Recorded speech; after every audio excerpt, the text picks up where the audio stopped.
This evening, I've asked Bindu Nainan to bring us the summary. Over to you, Bindu. Thank you, Acha. Good evening, everybody. So last Thursday, we started studying Acts chapter 16. This is part of Paul's second missionary journey, and he was with Silas at that point. And we looked at the first two parts of Acts 16. The first one are the events that took place in Galatia and the call to go to Macedonia. So Paul and Silas first came to Derbe and then to Lystra. And these are the two places in the province of Galatia. And at Lystra, we see that a person named Timothy joined Paul's team. We noted a few points about Timothy. He was a native of Lystra. His mom was a Jew and his dad was Greek. He came from a very godly family. He was a man of good reputation, and Paul considered him almost like a son. We also saw that Paul, who was against circumcision of the Gentiles, he still circumcised Timothy. It is very important to note that Paul did not circumcise Timothy for his salvation. And if he was not circumcised, he would not be allowed inside the Jewish synagogues. Paul wanted Timothy to minister with him, with the Jews, and that is one of the reasons that he circumcised Timothy. Paul also went from town to town, preaching and teaching the decisions of the decree that was made at the Jerusalem Council. His message was that it is only by grace that one can be saved, and the Gentiles and believers are not under the law of Moses, and there was no need for them to be circumcised. People were really strengthened by Paul's teaching, and the church grew in great numbers. And in the second part, we see is the Macedonian call. Paul attempted many times to go and preach in the province of Asia and Bithynia, but every time he was stopped by the Spirit of God, and there were some obstacles that came by his way. We had a look at some of the reasons why we might have obstacles in our own lives. It could be to cause a diversion and get us back to God's plan. It could be to avoid some pitfalls that we cannot see. Sometimes it is to give us some time to stop and introspect, or to look to God and to submit to God's will. Paul then had a clear vision from God to go to Macedonia. It's then that we understand the reason why Paul had all these obstacles. It was to fulfill God's ultimate plan, which was for him to go to preach to the people of Macedonia. Similarly, when we face failures and obstacles in our lives, we ought to remember that it is always to accomplish God's bigger plan and purpose in our lives. Achan also concluded with a challenging question. Are we investing our time and energy to be spiritual fathers, mothers, or friends to another person to build up their faith? Because mission is all about producing sons and daughters in the faith. Over to you, Acha. Thank you, Bindu, for bringing the summary so well. Friends, we continue with Acts chapter 16 today. And let's not forget that we are discussing about Paul's second missionary journey. Now, we know that we are in the third section of Acts of the Apostles, which is gospel witness to the entire world, that is to the ends of the earth. And we are now seeing how the gospel is moving out of Asia to Europe. So it is crossing continents. Now, this is a familiar chart for us, and we are here in the second missionary journey. This is just an update for us to stay focused. And this was the outline that we wrote for Acts chapter 16. We said the first part is Galatia, the second part is Macedonian call, and today we are going to discuss about Philippi, Acts chapter 16, verses 10 to 40. And even within this, I've got 3 sections, and maybe we will cover 2 sections today, or 1 section today. So, friends, first of all, to talk a bit about Philippi. Now, if you see this map, we saw that Paul, Silas, and when we read the three passages in Acts, we know that Luke, the author, is also traveling with them. So we know for sure there are four people, that is Paul, Silas, Timothy, and Luke. So they were in Troas, and from Troas they went over to Philippi. So let's have a brief idea about what Philippi is. Philippi is in Macedonia. This whole area is Macedonia, and in Macedonia, Macedonia is in Europe. So now we know that Paul is in Europe. You can see Europe here, Macedonia here. So this is where Paul is. Now, we should also remember when we read the letters of Paul, there are letters to Philippians, Thessalonians, Corinthians. These are all in Europe. Okay, Philippi, Thessalonica, Corinth. All these three places are in Europe. We also have Ephesians, Colossians, and remember that Ephesians and Colossians, Ephesus and Colossae are in Asia. So just keep this in mind as we read the epistles. Okay, now for the first thing is that Philippi is in Macedonia. It says that they reached a place called Neapolis. Neapolis is is here, down here. That is the seaport. And from there they traveled. It is about 8 miles. Philippi is about 8 miles from Neapolis. So they went from Neapolis to Philippi. Now, Acts chapter 16, verse 12 is a very important verse for us to understand Philippi because, first of all, it says, from there we traveled to Philippi, a Roman colony. So we know that this is Europe and the Roman Empire is far away, but then it is a Roman colony. We know that the Romans had occupied all these areas, so this was a Roman colony. And then it says a leading city of the district of Macedonia. So it's not an ordinary city, it's a very popular city. And so we know that it's a Roman colony. And we should also remember that this is Paul's letter to the Philippians is addressed to the church in Philippi. So when we read the letter of Philippians, we are going to remember what happened in Philippi. So I always say before you read the letters, you should read the book of Acts. And now, if you want to get a better understanding of the Philippians, then you should read the Acts chapter 16. When you read Acts chapter 16, you will understand how the church was formed in Philippi. Now, let me attempt to ask you a question. The question is very simple. From Paul's first missionary journey, which letter would you relate that Paul wrote to his first missionary journey? Of all the letters that Paul has written, which letter would you relate to Paul's first missionary journey? Anybody can unmute the mic and say if you know the answer.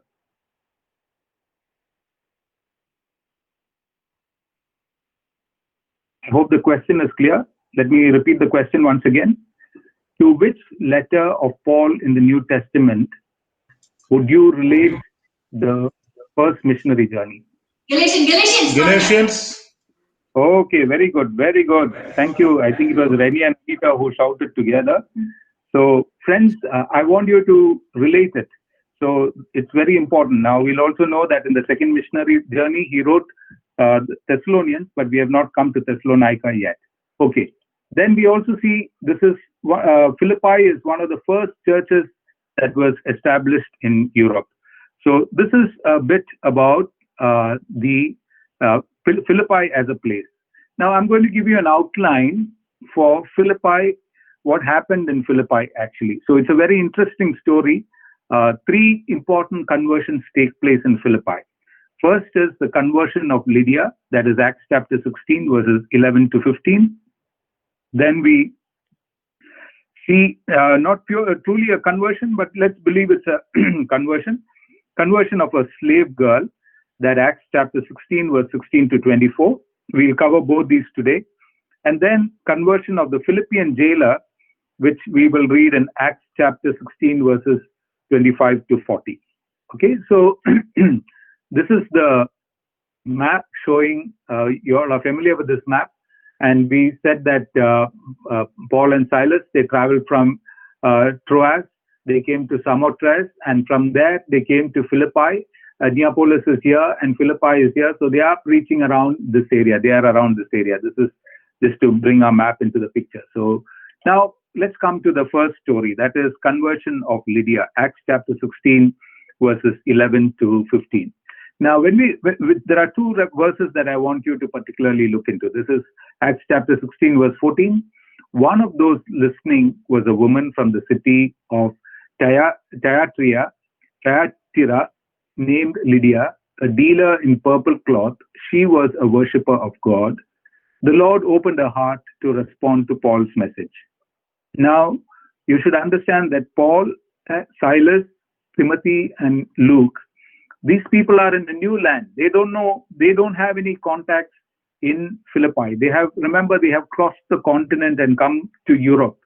They are in a pioneering area, and here they come, and they are looking for a place, looking if there are any synagogues where people are gathering together for prayer. That is how this passage starts, that they are looking for a place of prayer. Then they find some women who are sitting together, and we find here we are introduced to Lydia. So we know that Thyatira is a place in Asia. So she is not from Europe, she is from Asia. We are talking about Lydia. She's a businesswoman. This verse says that she was a dealer in purple cloth. And then this verse also says that she was a secret believer, a worshipper of God. She was a worshipper of God, which means that while she was in her hometown in Thyatira, and remember, these are places where Paul was prevented to go. We were talking about Bithynia and other places where Paul wanted to go, but the Spirit of Jesus did not let him go. The Spirit of God did not let him go. And this lady, Lydia, is from one of those areas. And she probably have heard the gospel, and she's here in a strange land. And she probably has some idea about the gospel. It says she was a worshiper of God. And then it says, the Lord opened her heart to respond to Paul's message. She was the first convert in Philippi. Now, this is beautiful, isn't it? When Paul and the team and his companions are looking for a place of prayer, they see some women by the riverside, and they go and talk to them, and they find that there is a secret believer in the group, and that is Lydia. Another verse that is very important in this is Acts chapter 16, verse 15. It says, when she and the members of her household were baptized, she invited us to her home. And she said, if you consider me a believer in the Lord, come and stay at my house. And she persuaded us. See how God is a wonderful God. These are servants of God who have gone upon the call of God. They know that there is a call from Macedonia. And so they have gone to Macedonia. They don't know who is there. They don't know where to stay. They have no local contacts.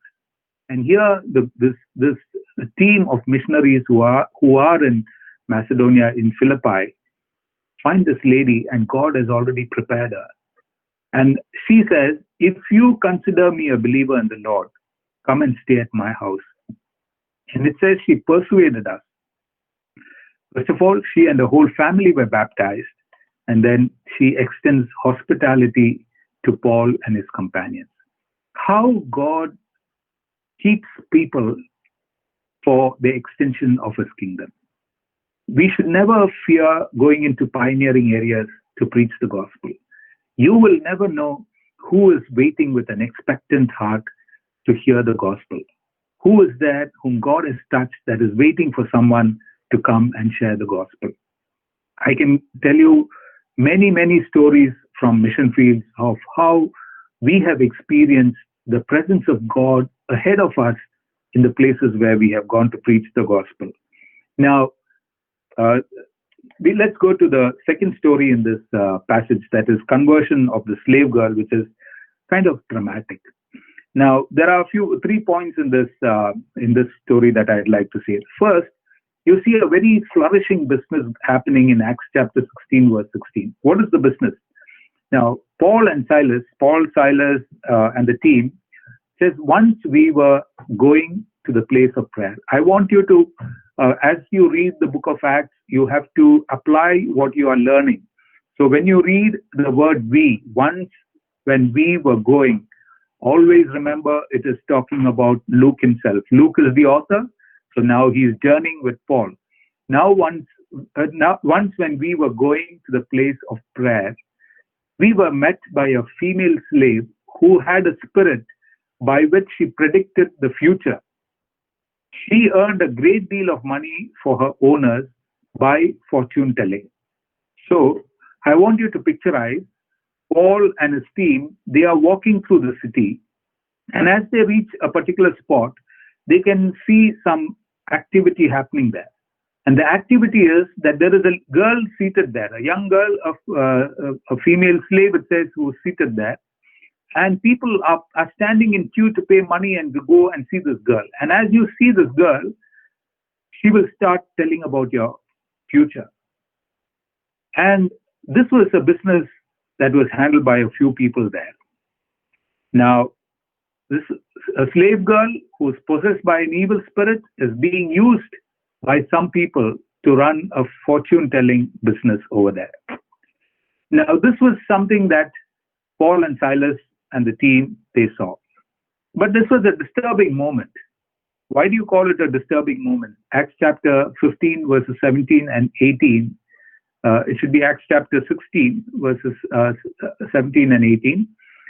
She followed Paul and the rest of us, shouting, "These men are servants of the Most High God, who are telling you the way to be saved." She kept this up for many days. Finally, Paul became so annoyed that he turned around and said to the spirit, "In the name of Jesus Christ, I command you to come out of her." At that moment, the spirit left her. Now, I want you to picturize again. As Paul and his Silas and his team walk past that girl, they have not paid any money. They have not gone to her or to her owners to know about their future. But this girl who is sitting there, she is just shouting, looking at this team, "These men are servants of the Most High God, who are telling you the way to be saved." And says that this girl kept shouting this for many days. Now, on one hand, you feel, wow, we don't need to preach the gospel. Here, the evil spirit itself is shouting and proclaiming that we are servants of the Most High God and that we have the message of salvation. Friends, we never advocate anything that comes from the evil as a means for us to accomplish something. Please remember that very carefully. We can never acknowledge anything that comes from the evil to accomplish something, even if it has a godly end. So here, Paul is annoyed by this because every day this girl keeps doing that. And one day, he stopped and he said, "In the name of Jesus Christ, I command you to come out of her." And immediately, the spirit came out of her. So what we find is there is a strange proclamation of the girl, which is totally unexpected. A girl who is filled with an evil spirit is acknowledging the presence of God and the message of God. Paul is disturbed by the sight of the girl. He cannot talk. He sees this every day and he says, how can that girl be under the control of the evil one? And Paul delivered this girl of the evil spirit. The evil spirit that was upon her, that was Paul prayed and cast it out. Now, what was the consequence of this great event? So we see that there was a very flourishing business, a disturbing moment for whom? For Paul. But we realized soon that this was a disturbing moment, not just for Paul and the team, but also for her owners, because they had to close shop. The business is over. This girl cannot do any more of fortune telling. There is no evil spirit in her. There is no spirit in her to predict people's future. She is as normal as any other human being.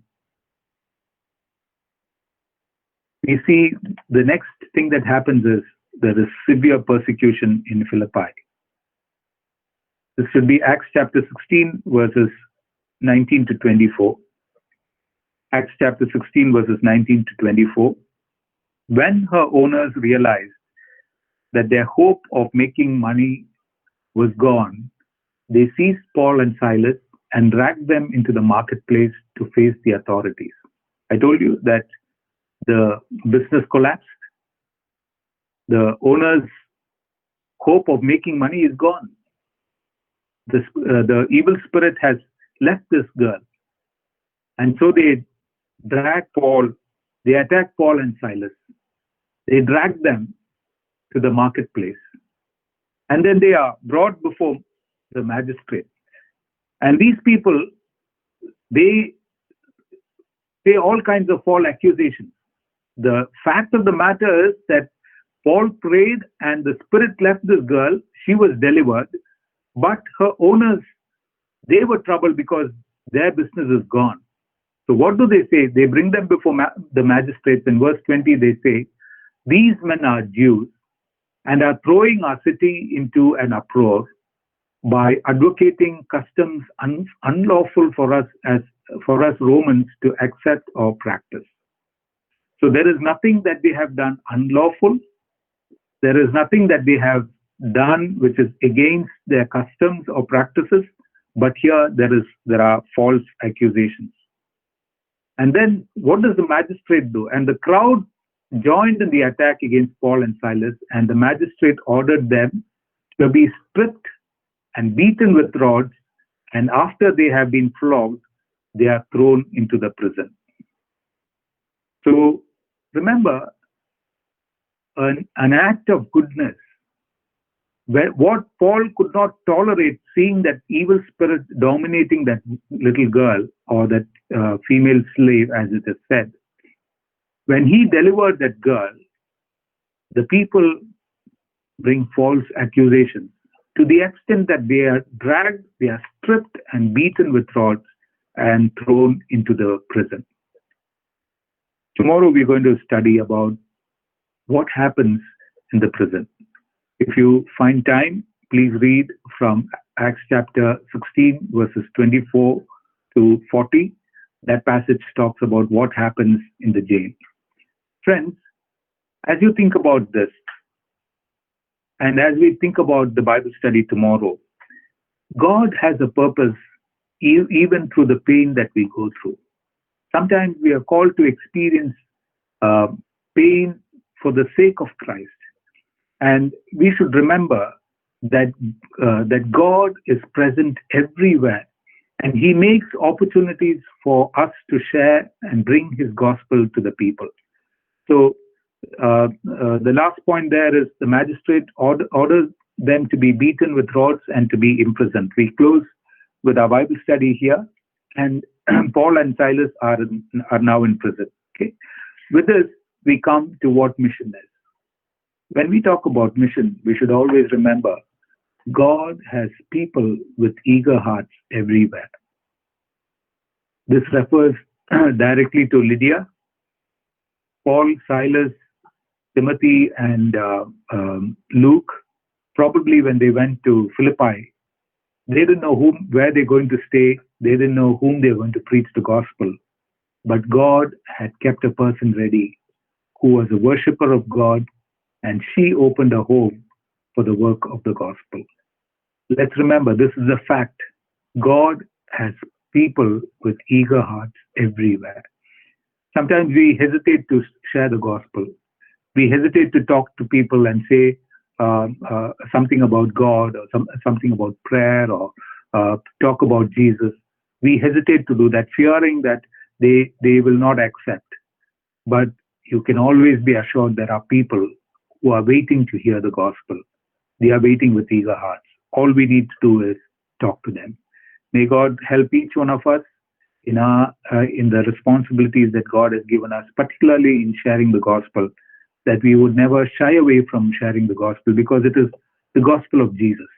And we are only ambassadors. We are only messengers carrying that gospel. May God bless you.